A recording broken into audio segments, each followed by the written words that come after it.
After many years traveling the globe doing B2B sales, Angel jumped out on his own to start helping CEOs personally and professionally with their processes and strategies after seeing a need with working so many in his corporate career.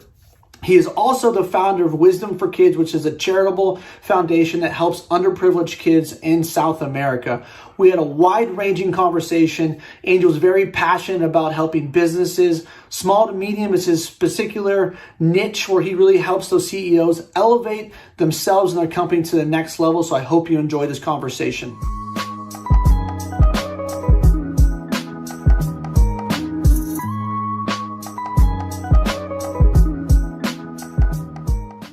All right, I've got Angel Ribo on Grind.Sell.Elevate. Angel, how are you? I'm extremely well. Thank you for having me here, and thank you to everybody listening, Tyzer. Yeah, absolutely. Man, you've got a ton of experience in a lot of different areas. You've lived in a lot of places. You speak 5 languages, very impressive. Come from one of my favorite cities in the world. I've been to Barcelona, but I don't want to be the spoiler. I want you to give a little context and background about who you are and what you do, and kind of how you got to where you're at. Yeah, thank you. I would say that one of the questions I've asked myself throughout my entire life has been a very simple question, which actually it was the question I decided to make the motto for 2020. It has only 2 words, and it's why not? Why not? So throughout my entire life, I was the son of, a family of 4, like lower middle class in Spain, blah, blah, blah. But my mom and dad said, you have to learn foreign languages. You have to learn French and you have to learn English. So after high school, I was able to fluently speak English and French and go to any country speaking those languages and being able to defend myself, right? So that started definitely, that defined myself. So fast forward, I ended up here in Plano, Texas, north of Dallas. And what I do for a living, so people know me because of 2 reasons, mainly for 2 reasons, besides being online all the time, is number 1, because I help both corporate CEOs and established entrepreneurs to bridge the gap globally for expansion and exposure. That means that I help them to accelerate the growth of their businesses through different strategies and tactics related to business acceleration, or acceleration of their growth of their companies. And I'm also known because at the same time I started my own business 4 years ago when I left corporate America. I started a foundation. It's called Wisdom for Kids. And what we do is we help underprivileged kids in Latin America, to become entrepreneurs using the local resources. And that I started because I lived in Latin America for many years. So I saw the poverty there. And I said, hey, if I'm not doing it, who's going to do it? Why not? Why not doing it? If it's not me, who's going to do it? Who's going to help out those kids? You have kids. I have kids. Many of us have kids. And who wouldn't like to leave behind a much better world than the world that we found? That's why I started it. Yeah, no, it's beautiful. I think that there's a lot to be said for what you're doing. A lot of people are always like, yeah, there's this issue. Hopefully someone takes care of it, instead of realizing like, well, shit, that person could be me. I could step up. I wanted to get your take. I know you're from Spain. We just talked about you live here in the States. So why Latin America? I mean, there's lots of places in the world, right, that have poverty. People don't get right education, right type of food, water. So why there? Yeah. Number 1 is because I was working for an American company in London. And I was sent to Boston to take a sales boot camp in 2001. And I was reading a book, literally. A friend of mine in London gave me a book, and I was reading that book. It's called The Celestine's Prophecy. If you have not read it, it's a powerful book, The Celestine Prophecy by James Redfield. And I finished reading the book after a few days of vacation I took after my sales boot camp. And at that time, I was in Latin America in vacation after that sales boot camp. And I said, oh my God, there must be a reason why this amazing, beautiful book that I've enjoyed so much to read, I'm reading it in Latin America. So I think I have to come here. So I went back to London. I asked my managers, can you please send me to one of your offices in Latin America? Could you send me to one of your offices? Obviously, being a Spaniard, there's this cultural affinity between Latin America and Spain. So I ended up working in Mexico. Only after three months later, I was already in Mexico City, running the company office there in Mexico City and doing business with Central America and Mexico. And that was the starting point in which I started to be to be seeing, encountering, living with poverty around me every single time I was going to visit a client. Every single time I had to serve one of my clients to close a specific deal for the company I was working with, every single time I was going to a manufacturing plant that was in the outskirts of a city or in a rural area. And guess what?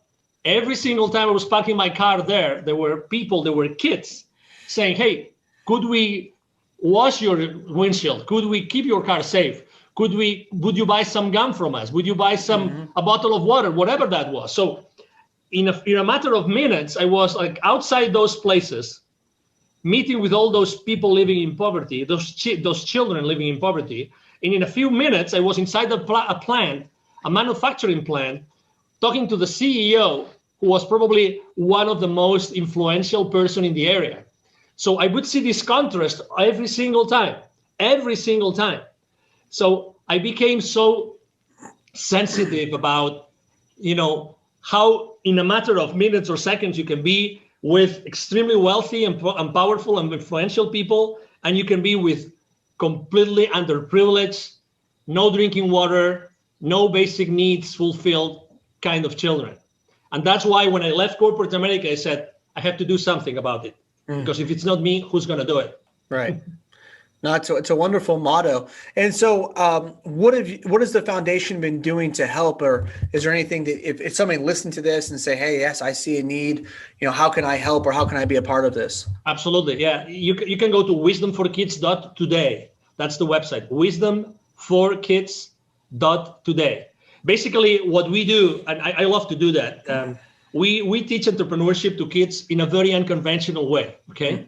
Because I think that we have to use new ways to inspire children, and to inspire people every time we can. So we actually developed a workshop in which, instead of using a whiteboard to teach kids, this is what you have to do, and this is a step 1 and 2 and 3.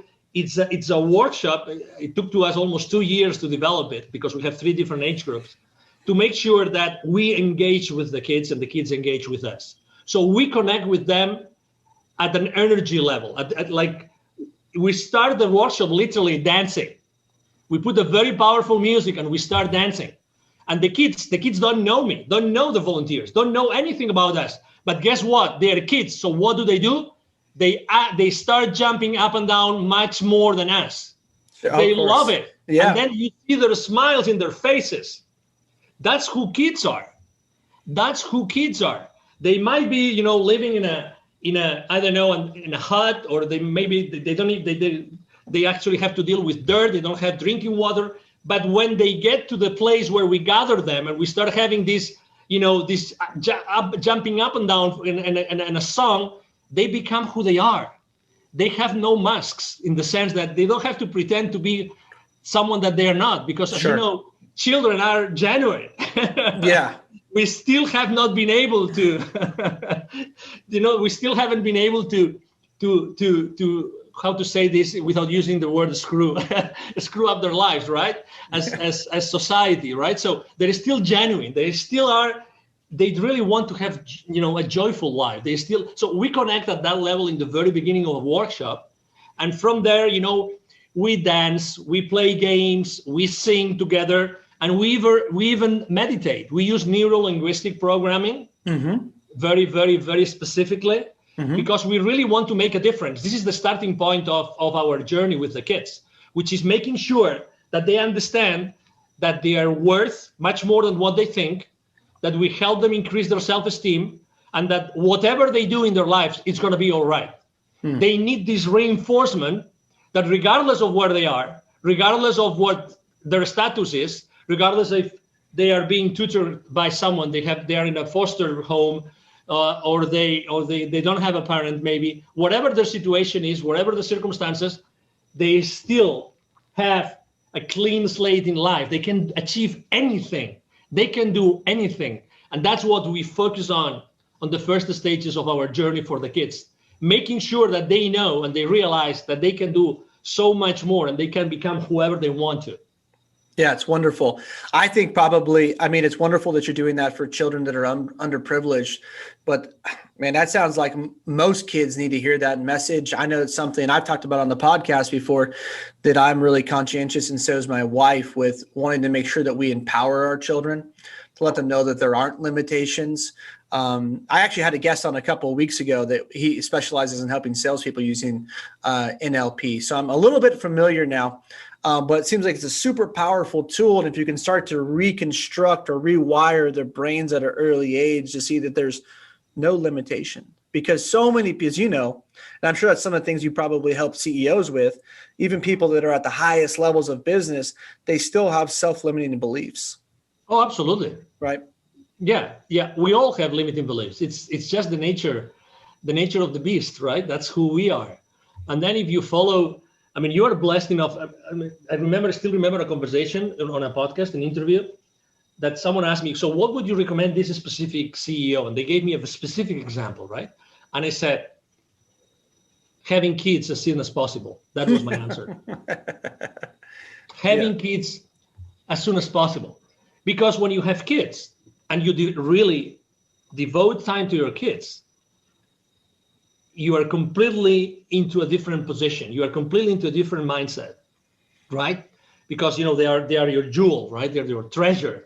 You want them to be brave. You want them to be able to, to live in a world by themselves. They want them not to take anything by the face value, but they make their own research. They want to, that's all the things, all those beliefs that we have, and we try to do the best with our kids, right? That's who we are as parents. But I really believe two things. They might be a little bit unconventional or disruptive, but I'm still going to say those two things, Tyzer. Sure. Number one, I think that the children pick their parents. I really think so. Okay. I think that kids pick their parents. And second, I think that also the parents have to learn a lot of lessons from the kids that we have. Yep. I really think so. So I think it's a two-way street. Mm-hmm. I really think it's a two-way street. So when we have in front of us the responsibility and the duty of raising kids, we actually have to think about so many things, and we have to sacrifice so many things, and we have to think out of the box. So how am I going to support my kids in a way in which they feel loved and secure, but at the same time, I don't want them to say yes to everything. I don't want to take anything and say yes because someone else said it. No, I want you to take your own decisions. I don't want you to go down the route of drugs. I don't want you to. It's up to you. You decide what the route is that you want to take in your life. I want you to be happy, right? But you have to decide what happy is for you. So Right. all those things, oh my God, we are mentoring our kids and we don't have a manual. No. Right? And we don't, if we ever lived before, we don't remember whatever the experience was if we lived before in another incarnation, whatever it is, the beliefs that everybody has. So what I'm trying to say is that, okay, we loved our partners, we had kids with them, right? But now we have the real thing here, which is kids that have to be raised the best possible way, right? The best possible way.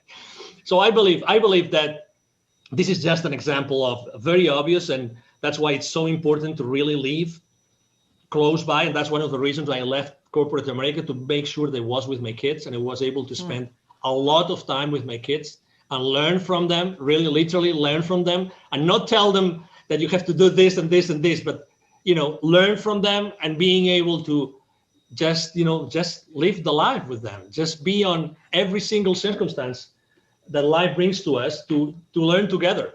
That's what we have to do. And right now, as you know, this year has been extremely challenging for the families as a whole, right? For the kids and going back to school and all these things, have been complicated, but still, we are there to be their example. We are there to lead them.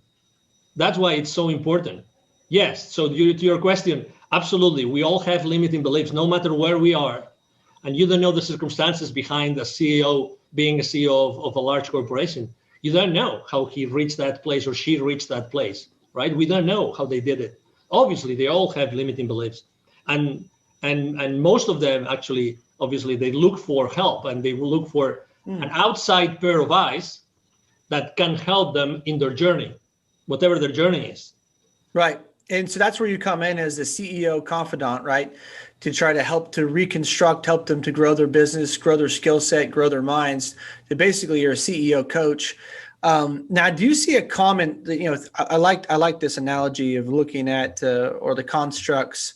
I just read the book Outliers by Malcolm Gladwell. I'm not sure if you've read that, but fantastic book.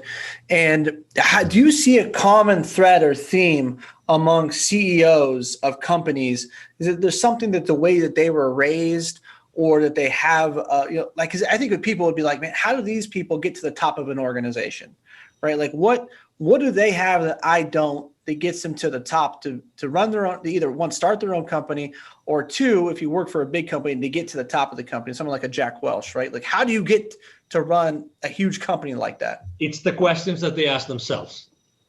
It's the questions. I mean, no doubt about it. It's the questions. It's like, how do you, instead of asking what if, it's how do I, or how can we? Okay, so the first thing would be, how do I? How can I do this?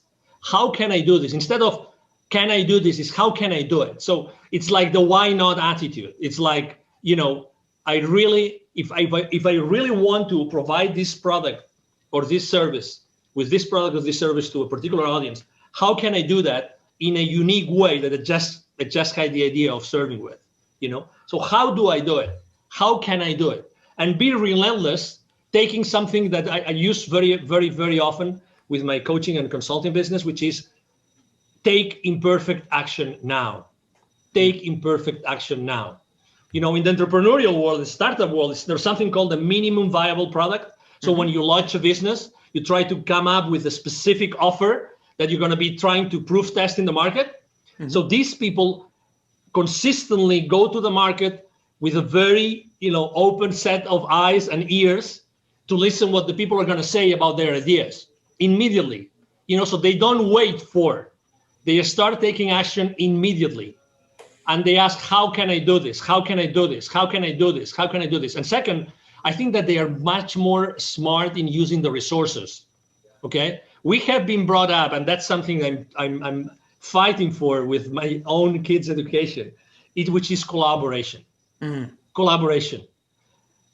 In the again, as much as we can serve, and we want to serve humanity, right, through our shows and through our interviews and everything, I think that we are raised to be competitive.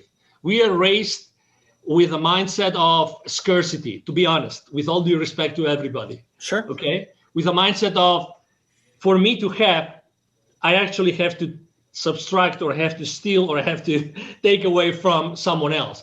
And I think this is wrong. I see the world, and I think that CEOs see the world as an arena in which the wealth is there. The wealth is in that arena. The thing is, how can I use all my resources? How can I use all my connections, all my business partners, all my business acquaintances, or even personal acquaintances to start a specific business? So they see the world in a different way.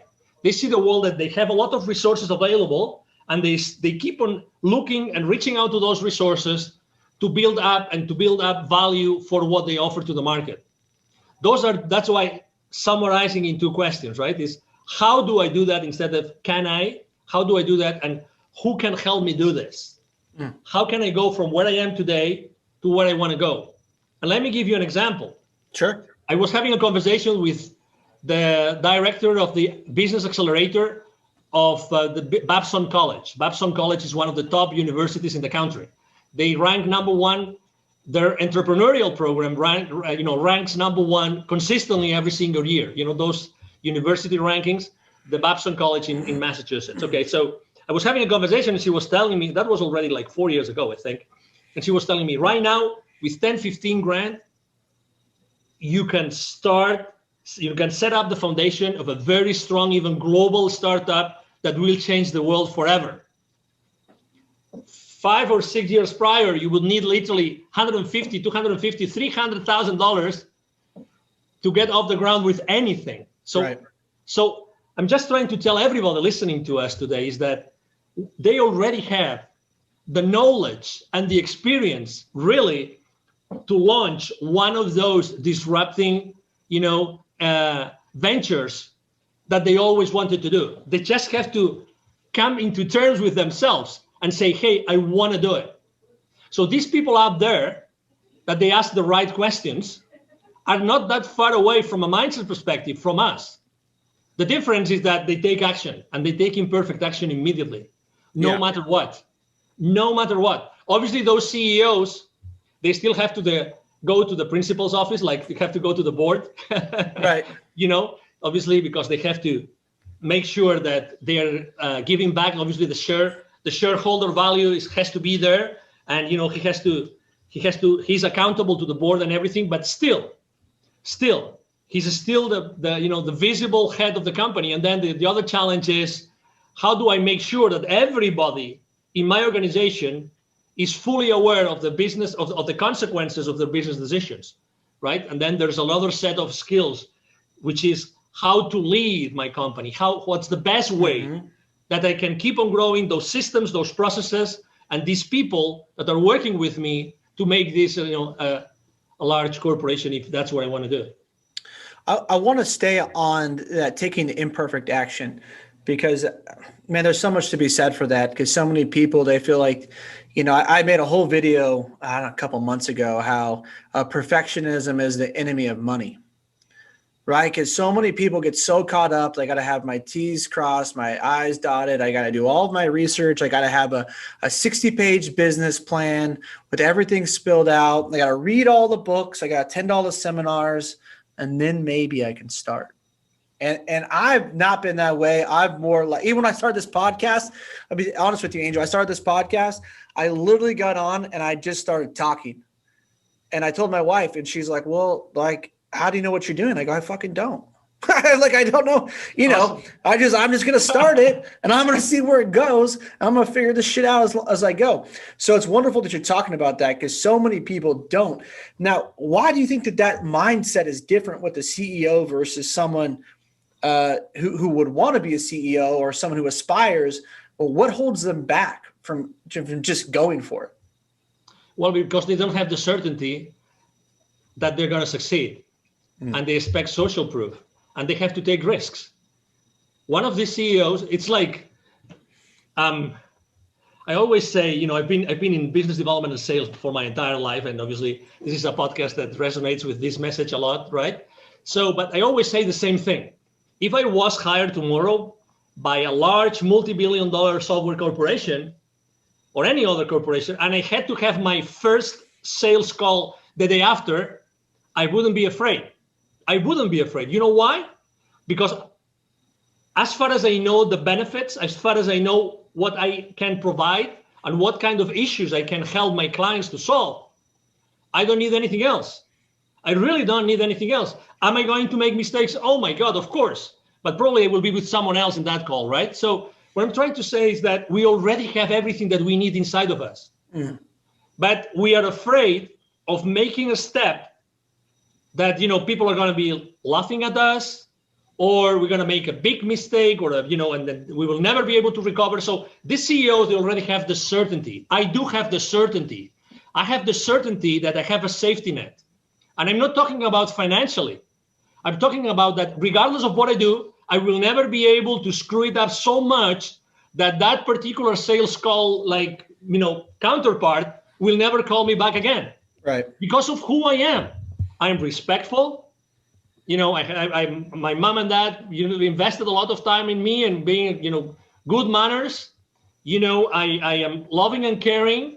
I don't curse that much. Okay. So, at the end of the day, it's going to be me in front of another human being. So I have the certainty that regardless of what I do, it's going to be all right. You mentioned about what you did in your first podcast episode ever. Let me tell you what I did on my first video ever online. For no reason, I thought that I had to come clear with the world. For no reason. It was 2016, and I said, okay, I'm going to tell the world who am I and what am I standing up for. And I click go live on Facebook. My video has to be there, and probably on YouTube as well.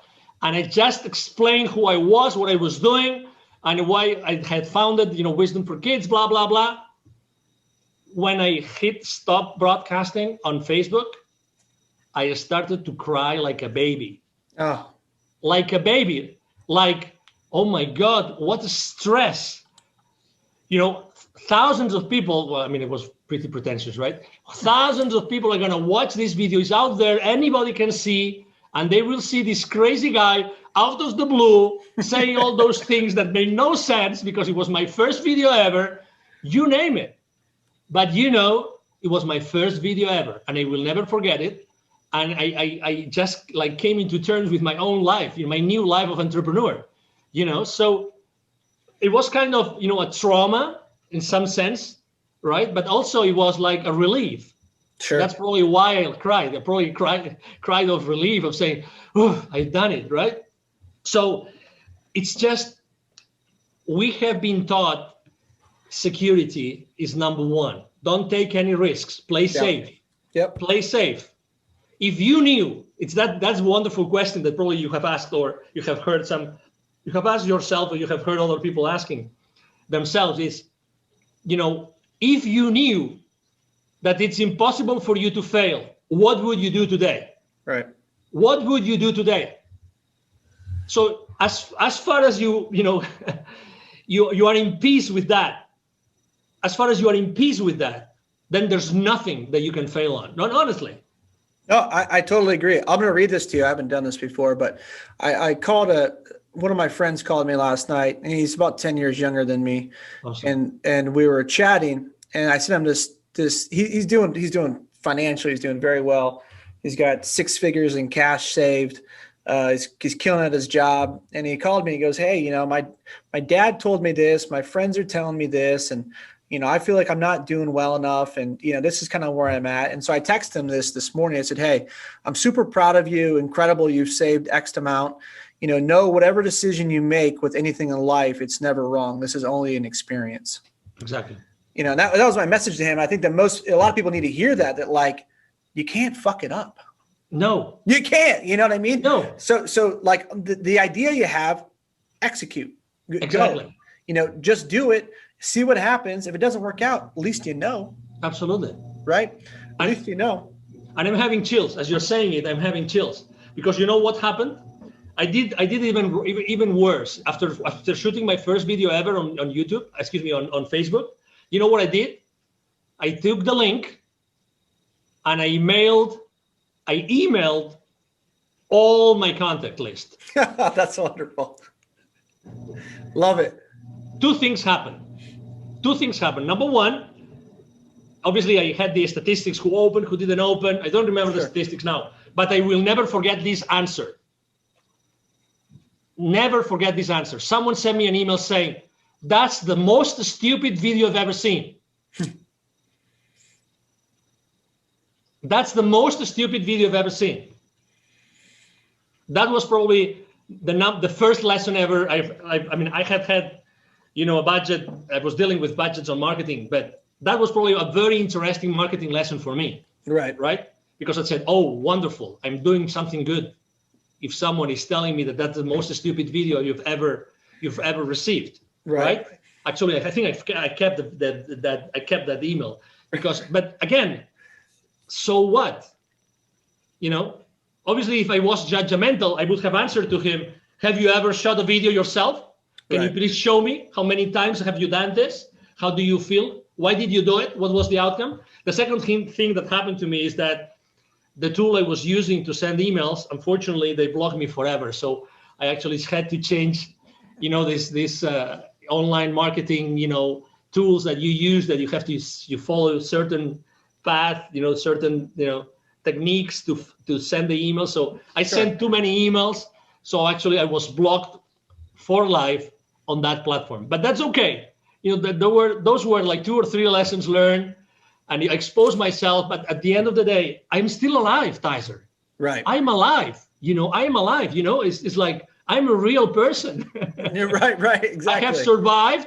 And that's 4 or 5 years ago. And my kids have grown, and they're all healthy, and they're all in sanity. They're living in sanity still, regardless of what's going on out in the world. So we're here. Yeah. And that experience obviously taught me. Had I not taken that risk, I would have never felt what I felt at that point in time. And I guarantee you, I will never forget those feelings of receiving that email or of saying, stop broadcast on Facebook, ever. Well, and I think the biggest lesson of you receiving that email is that life went on. Uh-huh. You know, nothing happened. Exactly. So what? I mean, what's the worst thing? That you, I don't know, that you go and you shoot a video live and there's 10,000 people watching and you say something that you shouldn't have said? Why not? Who's telling you that maybe there were 5 people that they have to hear that specific statement? Is that you? It's the same as you with your podcast. How do you know that that thing that someone said or you said on that podcast show that day did not change someone's life forever? Yeah. How did you know? That's what you do every single day, Tyzer. You change, you transform people's lives every single day by what you say and what your guests say. And that's the beauty of it. You know, let's do it. Let's do it. Yeah, I've enjoyed that. I love getting the feedback on social media. You know, people, hey, I really took a lot away from this podcast, or this was really meaningful to me. And that always means the world to me. You know, that's why I don't run ads or anything like that on the podcast, because it's about really just serving and giving back. And the whole intention of me starting this was like, hey, my first year out of college, like you, I came from a lower middle class family. I made $34,000 my first year out of college, and I was living in San Diego at the time, which is beautiful, but not cheap, right? And so I would take home I'll never forget this. My first paycheck was for 2 weeks was $750. That's just how much I made. My rent was $600. So I'd have about $70, $75 to get me through the next 2 weeks. And it was fucking hard. But, you know, developing my skills, going all in on myself, taking risk, you know, making some moves, things like that. And then once I got to a point where I had, you know, started making really good money, I was in, and I, you know, got the accolades and that type of stuff. I said, well, how can I start to give back to other salespeople? You know, how can I make a difference in other people's lives? And I feel like you and I both have that kind of that common mission together. And I wanted to ask you a question, because I picked up on something through reading about you and even in this conversation. How much of your spirituality plays into what you do and how you help people? Well, that's a great question. Number one, I think that you probably heard that when I was explaining it. Just to give you an example, when we were thinking about what's the best workshop we can give, what's the best content for a 2-hour workshop for kids that we might not see again ever in our lives, meditation had to play a role. Meditation had to play a role. So we actually, inside those 2 hours, we have a 20-minute meditation. And that's the most powerful part of the entire 2-hour workshop, is the 20-minute meditation. It's a 20-minute meditation. So that's answering your question. So spirituality plays a key role, because I think that the answers to everything that we want to do or we think we can do is inside of us. And I think that we have to, or that has helped me a lot. You know, it's like explore the interior, go inside yourself. Right. So I started in this journey actually reading that book that I told you before, The Celestine Prophecy. I think it's a great book to start for anybody to start in spirituality. So it was then, I mean, I was born in Spain. Everybody in Spain is almost everybody is. Majority of Spaniards are Catholic. I was born Catholic, right? So, I mean, I did everything that a Catholic does up until college. Okay. Prayer hands, yeah. Okay. Up until, you know, confirmation, I mean, you name it, everything. I belonged even to a professional movement of Catholics, how to live in the professional world as a Catholic, everything. But then, you know, you started to realize that one thing is what you think is good and what you think you should do for this world. And another thing is what, you know, some institutions, you know, unfortunately, or some people in representing some institutions have done. So what I ended up saying is, okay, so I have been blessed of being exposed to Catholicism and to learning all this, and that gave me a path that helped me to go for the first years in my life.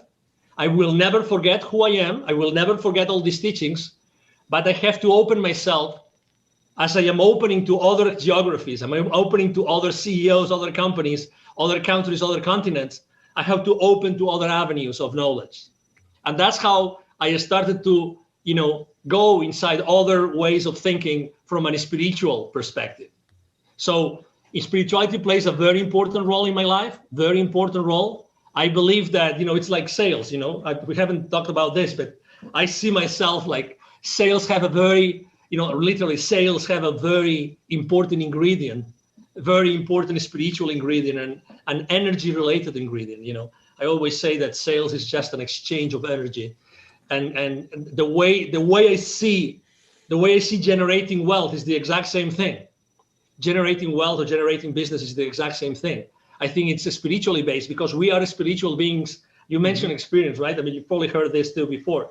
I think we are spiritual beings having a physical experience, right? Totally agree. Exactly. And probably, some people think that we have had many spiritual experiences or many physical experiences, right? Mm-hmm.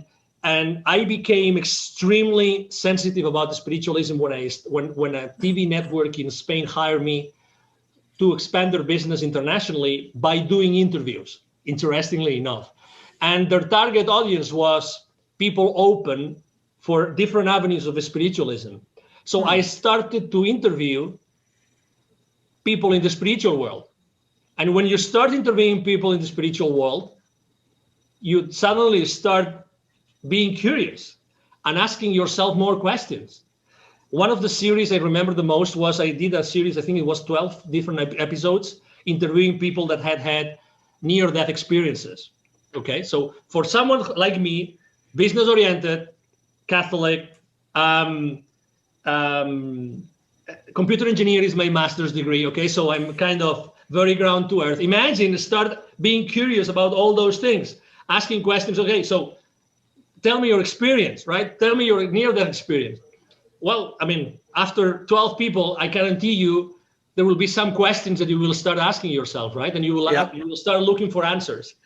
So it's like, take the risk. What can go wrong? What can go? I mean, is there a question that maybe you are not going to ask the right question to a specific, guest that had a spiritual experience or that had a near-death experience? Nothing can go really wrong. Just be there, listen. That's something that we have in common, the hosts, right? We listen a lot. So we know exactly what to ask next, right? We listen, but we really listen. We actively listen. So I was doing that, and that all those different interviews, I even was blessed with interviewing, people like famous people like Les Brown or some Hollywood celebrity and everything. But at the end of the day, you realize we're all human beings. We're all human beings. It doesn't matter if you run a $3 billion corporation or if you are, the front desk, person on the most, smallest business office of that large corporation. It doesn't matter. We're all human beings. We all want to be happy. We all want to raise a family or build some wealth. At the end of the day, we all want the same thing. We're not so different. Yeah, no, I totally agree. And it's great you put it in perspective like that. And what a wonderful experience that must have been, getting to interview all those people. That's fascinating. I grew up Catholic as well, Irish Catholic. And so, but my mom's a Reiki master. And she was someone I grew up watching meditate every day. And so I first got exposed to reincarnation and whatnot when I was, 14, 15, started, going and listening to mediums. So I was always been super open-minded, and I love that about my mom was just like, hey, take what you like and leave the rest. Right. That's what you just have to find your own truth and let it resonate within you. But the most important part, doesn't matter what you believe in, as long as you know why you believe in it. And you're open-minded to other people having their own experience, even if it's different from yours. Now that's one of the things I wanted to ask you. So when you're working with the CEOs and you're helping them find maybe some problems within their business or reconstruct their business, do you ever suggest to them, hey, you seem a little stressed out, seem like you got a lot on your plate. Have you ever tried meditating? I mean, do you talk to them a lot about that, or is it just kind of purely just dive in and here's a marketing agenda? This is what we should be doing.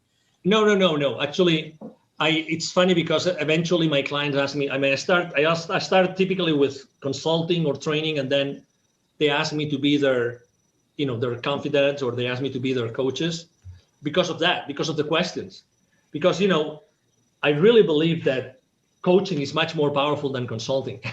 Yeah. I can share my teachings. I can put my eyes. I can try to analyze on their behalf, or helping develop business in a particular new geography, expand their business internationally in some place. But at the end of the day, what really helps me, what really moves the needle for them, is that they embrace those teachings, they embrace those lessons, and they become part of their daily life. Okay, so are they open? Do I suggest that to them? Of course I do. I ask them what they do. Maybe some of them, they do paragliding, or some of them do, so sure. Obviously everybody has been raised, going back to education. That's why kids are continuously in my life. Like, regardless of what I am, kids are continuously present, because what was that person exposed to? Again, don't be judgmental. Just try to understand people. That's why I think spiritualism helps us understand people, without prejudices. Right. Any sort of prejudices, help them, or helps me understand them. When they feel understood, then they open to other possibilities. Yeah. But you have to reach that point. So, I think that CEOs more and more are open to do other things they haven't done before, but they have to see the value. Once they see the value and they see the results, typically their CEOs are very results oriented for obvious reasons, right? Very specific, very clear on what they want to measure, right? So that they can manage properly. Yes, they are open, and more they are open to do that. And well, we are more and more isolated than ever before. 12 months ago, we would meet with many more people, much more often. Right now, unfortunately, there's things that we cannot do so much, and things that unfortunately we have to abide by, and so social interaction becomes more and more needed. I would say social interaction becomes more needed among everybody in the corporate world. Yeah. And I really want to hone in on a point that you made, because I think a lot of people might have missed it. But talking about, CEOs are, results, target, goal oriented, right? But you can't ever get to your results, your target, or your goal, whatever you want to call it, unless you have the right habits instilled. And you talked about, what I got from that was the process.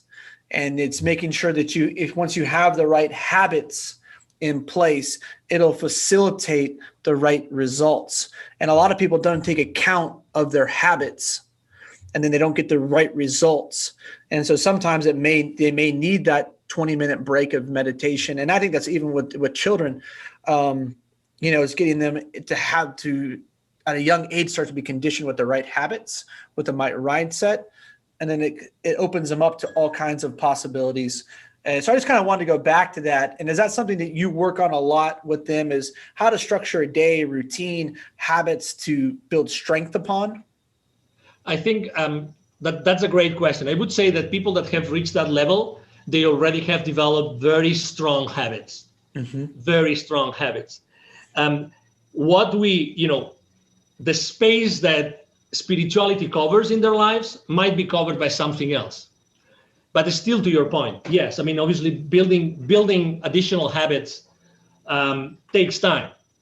What I typically do is, I think that besides the habits, I don't think that's the main blind spot I see in companies, more than the habits of the CEOs, is more, are they measuring the right things? Are they measuring the right things? And are their employees, their teams, everybody, not only the ones that report directly to them, not only the leadership team in the companies, but everybody, are they really aligned to what he stands for? Yeah. That's the most important thing. Because at the end of the day, as a person, as an individual, as a CEO, that's how much you can do, right? You are one person. So you have to rely on something, and you have to put in place something. So that's why I think that obviously I help entrepreneurs, or I help like startup CEOs to go to the next level, changing habits. But once you reach certain point, I help them to manage some conflicts which arise in their families, in their, personal lives, etc. But typically I find blind spots more on how to deal with the rest of the company, with their teams, but all their teams. It doesn't matter if it's a 20 employee company or if it's a 5,000 employee company. It doesn't matter. The thing is, how do we all together, we start doing this and we start delivering value to our clients consistently? That's a point that we miss consistently, as very often. That's why, again, going back to the kids, how many classes, how many periods do your kids have on collaboration? You tell me. How many? Yeah, zero. Collaboration. Collaboration, just in collaboration. Maybe a little bit in PE. That's about it, Exactly. Yeah. Exactly. And you are a coach, right? So you understand the power of synergy, you understand the power of passion, of enthusiasm, of having a manager. How important is a manager to your team? Yeah, no, it's really important. I mean, it's like he might not be, right, or she might not be maybe, making or throwing the balls, right? But he or she, they are very, very important for the rest of the team. So we cannot just rely on a very small group of people, not just on the leadership team. The thing is, how do we make that every single person in the organization fully aware of the consequences, of the impact of their business decisions? And that's typically what I work the most.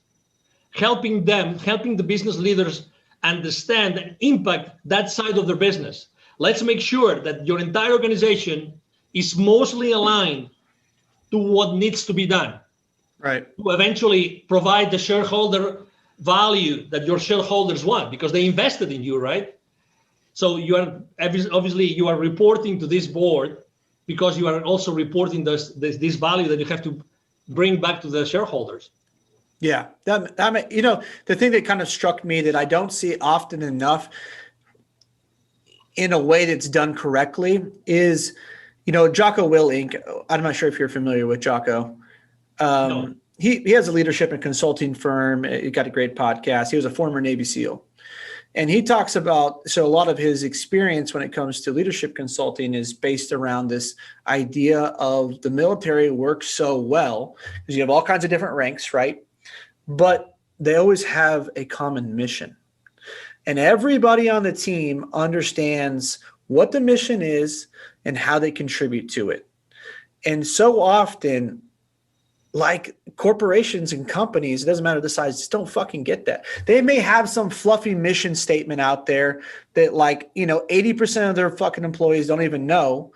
But I think that if they really honed in and had a viable mission statement that people knew and people could buy into, and that they could all get on the same page, understand how they're contributing to the mission. It sounds to me that's kind of like what you do. You make the mission evident to people, right, across the entire organization. Let me tell you something.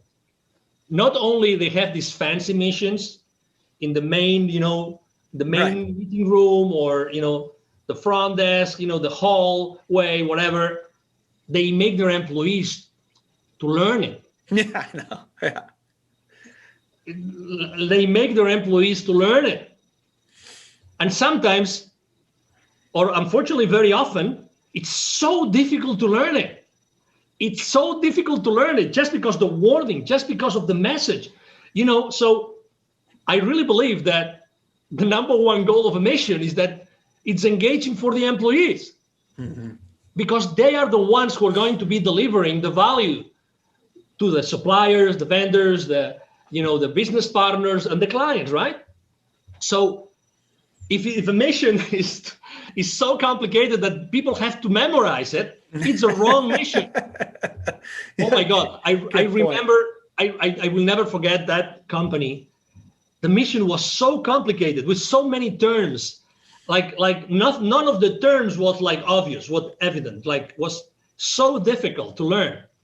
And you still, just saying it, just putting it on the first slide of your corporate presentation to your clients, and then the clients would say, oh my God, so many this, super duper words, fancy, trendy words, Okay, so how does that 30,000 feet mission help us to have a better business? Right. No client asked me that ever. No potential client asked me that ever. But to be honest, I don't know what I would have answered, to be honest. So that's maybe just a piece of advice. Whenever you drive the process of crafting a nice, a mission statement, please make sure that your employees have a lot to say and they really feel comfortable and it's easy to memorize. Because if it's easy to memorize, it means that they will be continuously focusing on that mission when dealing with anybody else outside the corporation, not only inside. Right, which is the most important part, right? Because we're all trying to get to the common goal, the common objective, whatever that may be, whatever the mission is. You want everybody driving towards that every single day with intention and empathy and love and thoughtfulness, right? I mean, that's what we're trying to do. Is we're trying to serve the other people. Hopefully, that's what we're trying to do. Angel, a couple more questions for you. Do you have any success habits or any habits you would recommend to entrepreneurs or salespeople? Things that have helped you become successful? Yeah, we've talked about this before, but it's definitely my mantra because it makes a big difference, immediate big difference in anybody's business, which is, as I said before, take imperfect action now. That's my mantra. Take imperfect action now. That's the first thing. Hey, if right now you have had to pivot in your business, you have had to reinvent yourself, or you're thinking of doing it, just take a step forward, put some additional value in the market, look for potential clients of yours or friends or whoever, and just start working on that additional value that you want to bring to the market. Take that imperfect action now. Don't be afraid of the consequences. Just do it now. Start interacting with your potential audience. As I said before, I see the world. It's funny that your mom was a Reiki master, right? So I see that the world in terms of energy. For me, everything is energy. You're right. It is. Well, it literally is. It literally is. Exactly. Yeah. It literally is. So if everything is energy, so there's a relationship between the energy that you use and how you use it. Start using it now. Don't be afraid of anything. If anybody else is judgmental, ask yourself this question. Are they going to pay your bills at the end of the month? Tell me, are they going to pay your mortgage? Are they going to pay your electricity bill? Are they going to pay your water bill? You tell me, are they going to do it? They are not. They are not. So keep going, test whatever you have to test. And, I think that's a great time for pivoting right now. Basically, because as you know, the energy of the planet has changed. Right. There has never in history of our lives, right? Regardless of our age, we've never lived in a place in which there's so much fear, ever. Right. Yeah. Like it or not, it is what it is. Let's not be, judgmental. It is what it is. There's a lot of fear out there. So there's a lot of consumers, and obviously corporations are also made up of consumers and human beings like you and me, Tyzer, right? So they have changed internally. We have to speak to them. We have to speak to them. We have to tell them that we know where they are. We have to tell them that we think that we know what they want and what we can offer to them might be of help to them. You never know. Again, we don't know if just this statement has changed the life of someone forever. We don't know. And that's why we're here for. We're not making money out of this. We just are having a conversation of two human beings that have had completely different stories and lives and experiences, right? But they happen to be together right now creating something new, because I believe that interviews have a life of its own. Mm-hmm. They are alive. I think that interviews are alive. That's the power of a conversation. They are alive and they adapt even to our audiences, even if you don't have any interaction right now or any feedback from the audience, but you will obviously have it. So and that's the beauty. So take imperfect action now and don't worry about anything else. Open yourself to opportunities. I have a multimillionaire, a friend of mine who made an exit of $850 million. And he always says, the most important thing, just thinking about it, right? He always says, the most important thing in life is to have options available. Options available. just think about this and ask yourself, do you have enough options available today? Yes or no? If the answer is no, do something about it now. Make a phone call, walk, ask, anything. Change the course of your day right now, and you might be changing your life forever. Love it. That's great advice. Last question for you, Angel. Do you have any a book or two that you recommend or that you gift often besides the one you already referenced? Yeah, besides the one that you already referenced, I would like to recommend. There's a book of someone that I really, I mean, it's like the ABC of business. Every single business owner in the world should read this book. It's so obvious, but it's so good. It's called The Baker's Dozen. And the author is Neville Joffe. He's originally from South Africa, but he lives in Canada. And his prior book was actually Climbing the Kilimanjaro. That's the kind of guy he is. Okay. He climbed the Kilimanjaro.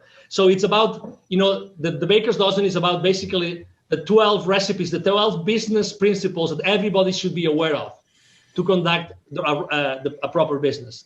So it basically talks about how to become aware of the financial consequences of every single business decision that you take on your business. And that applies to any business. You can be self-employed or you can be a multi-billion-dollar corporation. That's the first book I would recommend.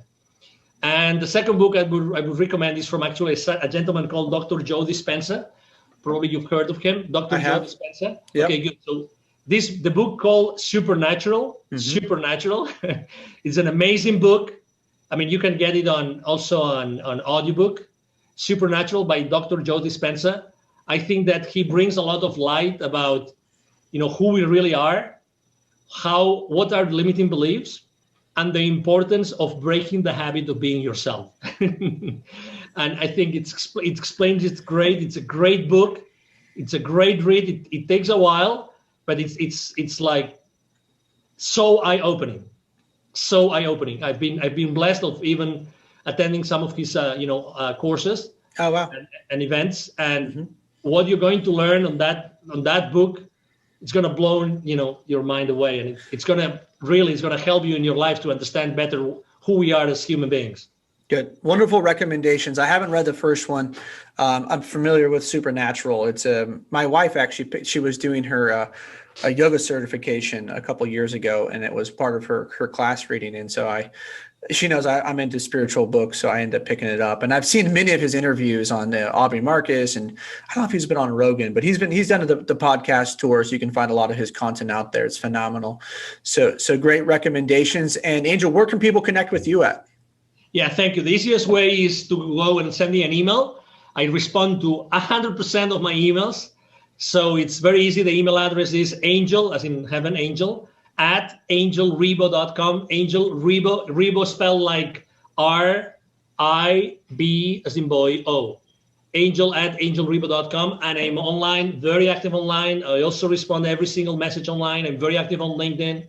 I post every single day, both business related and human potential related. So you can find me there, and it will be a pleasure to, if you want to interact with my content, it will be a blessing. Again, I always respond to everything. So thank you for the opportunity to have all your audience, Tyzer, to connect with me. Yeah, absolutely. I will post all of Angel's contact info in the show notes, so you can reach out to him through email, his site, or on LinkedIn. Sounds like those are great places. I know we chatted a little bit. He's got a great LinkedIn following, and he produces great content like he just mentioned on there. So please do connect with him and absorb his content. Or if you're a CEO and you want to work with Angel, please do that. I know he's helped, literally thousands of people, and his goal is to work with thousands more. Read a little bit about that as well. So some big missions ahead, and I love what you're doing for children. That's something, that mantra this year, save the children, all the stuff that's been happening to them around the world, just in general, that's been exposed.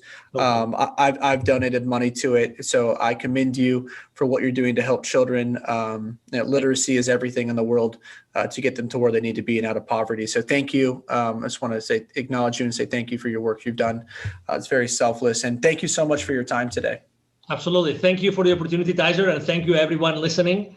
It's our time is the most scarce. The only scarce resource we have is time. So I value the opportunity to basically to talk to you today and to have a conversation with Tyzer. Thank you so much. Thank you.